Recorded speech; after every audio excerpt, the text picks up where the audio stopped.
Hey guys, Jmann here with a review of the legendary Red Lion from Voltron Legendary Defender. This is, of course, Keith's lion that he pilots in the show, and this is the deluxe version that does, in fact, transform into a limb. But hey, before we go into all that, let's talk about all the cool stuff he can do as a lion. So the Red Lion has this little cannon that can fire if you hit this little blue button. And it actually does a really good job. I was actually surprised at how strong the spring is. A lot of companies tend to cheap out on those springs, or in some cases not even use springs at all, and it makes for a really lame missile firing gimmick. But nope, this is fully powered. And it's on a peg thing, so you can peg in, and of course it can spin around, so you can target, I don't know, stuff like that, I guess, if you want. The other neat thing it comes with is part of Voltron's sword. This is so he can grip it with his jaws, which he can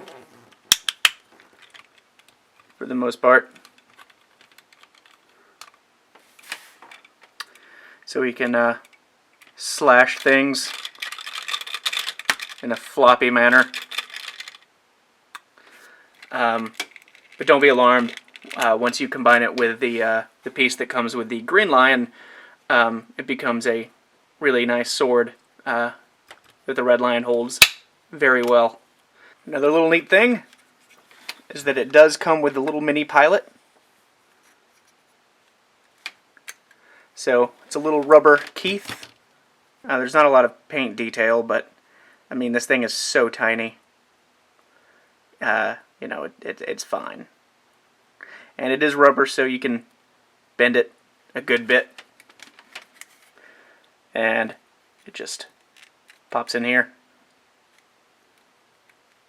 pretty nicely. It's pretty snug. And then just pop it into the chest. Okay, so let's talk about the articulation on this bad boy. Starting with the head, you can rotate as much as he wants. Oop, I accidentally did something else there. So rotate the head, open up the jaw. The jaw is on a spring, so it automatically shuts. That's so it can grip the sword when it's in either jaw-grabby mode or in straight-up Voltron blazing sword mode. There is a torso joint, thanks to its armness, so he can spin around as much as he wants. Plus he can contort. And it's on a really nice ratchet. I love that ratchet joint. But anyway, the tail can also spin around. And that's thanks to the way it transforms. And all of the legs can do basically a full 360. It kind of gets in the way of this thing here, but you can force it. And these things are springy, so I'm not worried that I'm going to break it by trying to force it over this screw. But hey, you know, it's there if you want it, and you totally don't have to use that much force like I just did. But tons of ratchet joints, and then there's even a ratchet joint on the little rubber foot piece. And this is, in fact, rubber. You know, it's very bendy. Because these do, in fact, fold in on himself, so it makes sense that they would be a bit more malleable. And the legs are really good. More ratchets. You can't really get, you know, any spread out stuff. It's just a swivel, but it's still pretty good. And of course, still got more ratchets over here and here. And then a tiny little rubbery ratchet for the foot. You can't hear it because it's very tiny and you don't really hear it, but you do in fact feel the ratchets. So because of that, you can get him into some pretty good lion poses, like you can make him, there you go, like he's about to pounce on something, or you know, like he's just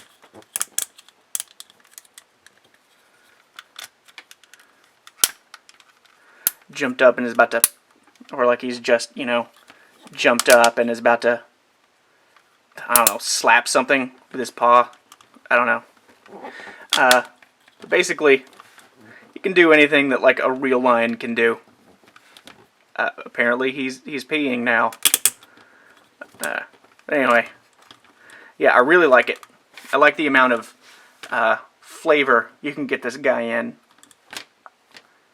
And so transforming the red lion is pretty simple. First thing I like to do is pop open the back and fold in the arms. Sometimes they don't like going in there, but they fit in there really nicely. And like I said earlier, this is on a little spring thing, so it's freewheeling whenever you open up the back, because that's how the ratchet works. But anyway, you just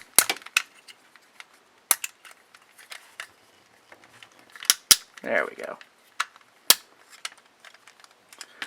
Then once you do that, just clamp it in. He's good to go. And as for the legs, it's actually, the legs are actually even simpler. You just push them all in, not having to worry about anything. Then you can fold them down. And you can see we're almost done here. Then you just take the tail and you push it in.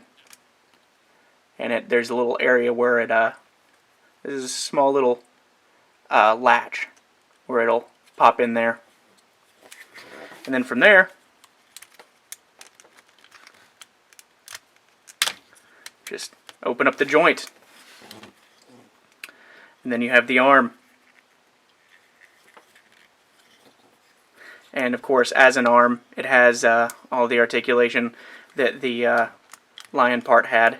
Although, without adjusting the legs, there's not a whole lot of elbow joint.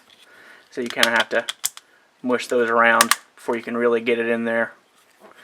But, you know, there's full wrist articulation, of course the hand clamps, plus full shoulder articulation, moving up and down and side to side with a little plastic ratchet joint.